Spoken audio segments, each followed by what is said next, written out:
In a recent address to top military leaders, Defense Secretary Pete Hegseth laid out his ambitious vision for the Pentagon. This urgent moment, of course, requires more troops, more munitions, more drones, more Patriots, more submarines, more B-21 bombers. It requires more innovation, more AI in everything and ahead of the curve, more cyber effects, more counter-UAS, more space, more speed. America is the strongest, but we need to get stronger and quickly. But questions remain about how the military translates that more of everything vision into reality, especially as technologies like drones and AI rapidly transform the battlefield. Ali Rogin spoke with retired Army Colonel Ken Gleiman, the editor-in-chief of Small Wars Journal and a professor at Arizona State University. Thank you so much for joining us. We know that a big priority for the military right now is finding out which innovations to invest in. So what are some of the benefits of new technologies like these smaller, more agile, cheaper to develop drones? And what are some of their drawbacks? When we're talking about inexpensive but potentially lethal or highly capable systems, I mean, one of the great benefits is that they are attritable and that they don't cost a lot and they can be used on the battlefield, of course, without risking the life of an individual human. We are seeing this incredible innovation cycle in the current conflicts. And I think part of the issue that the U.S. is facing right now is that we are so used to these more expensive boutique systems that take a long time to develop and that we can't afford to lose. So the question for the U.S. right now is how to get these types of systems that are less expensive, that are highly, as I said, attritable and expendable. And does that mean that the U.S. is really in catch-up mode when it comes to investing in these types of innovations?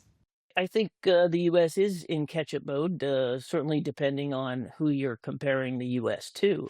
When it comes to these types of systems that you're talking about, the U.S. may have some really great systems and technology around, but actually having the supply chains and the innovation chains and the procurement systems to build, acquire, and then to integrate these systems into formations. I mean, I think that's where most experts would agree the U.S. is pretty far behind. The U.S. has had a tradition of having these, as I said, very expensive, very exquisite systems, and now the defense community is seeing the need to change and to change rapidly.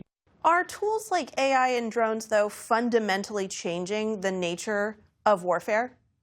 The nature of war remains the same and remains constant, but the character of warfare is what changes over time. And it changes because, partly because of technology, but also trends in human society. And so I think these current conflicts, for example, in Ukraine, if anything, they remind us of the constant nature of warfare, that it is a human endeavor and that it is filled with violence and chance and suffering for those involved. But we are seeing some differences in the ways that wars are fought. And I think that drones, autonomous systems, AI, these are things that we're starting to see a bit more of. What lessons can and should the military be learning from current conflicts like Israel-Gaza, like Russia-Ukraine? I mean, we're seeing incredible adaptation in the war in Ukraine that's happening in weeks, not months or years.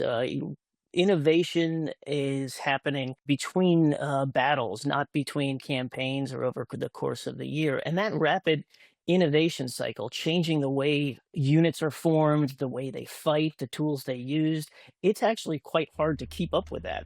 So I think one of the most important lessons that the U.S. is trying to learn is how do we replicate that before you have the pressure, the necessity that happens within armed conflict? How do you create institutions that can rapidly adapt and then scale different capabilities that become important in the conflict? I think that is one of the most surprising lessons, and we've seen Ukraine be able to do that. And we've actually seen Russia a little slower, but be able to do that as well.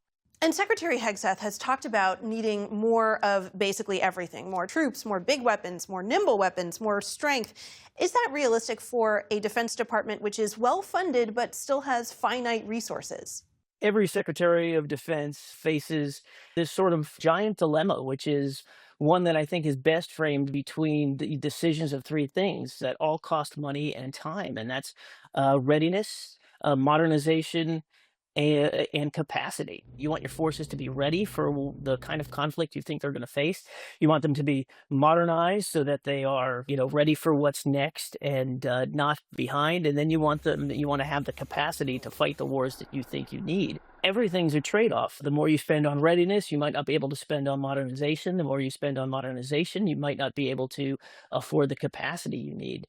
So yes, wanting more is clearly the temptation, but the real strategic choices come in how you do those three things. But even the U.S., with its tremendous defense budget, is, as you said, quite limited in resources. And the answer cannot be just more, more, more. Colonel Ken Gleiman, editor-in-chief of the Small Worlds Journal, professor at Arizona State University. Thank you so much for joining us. Thank you. It's a pleasure.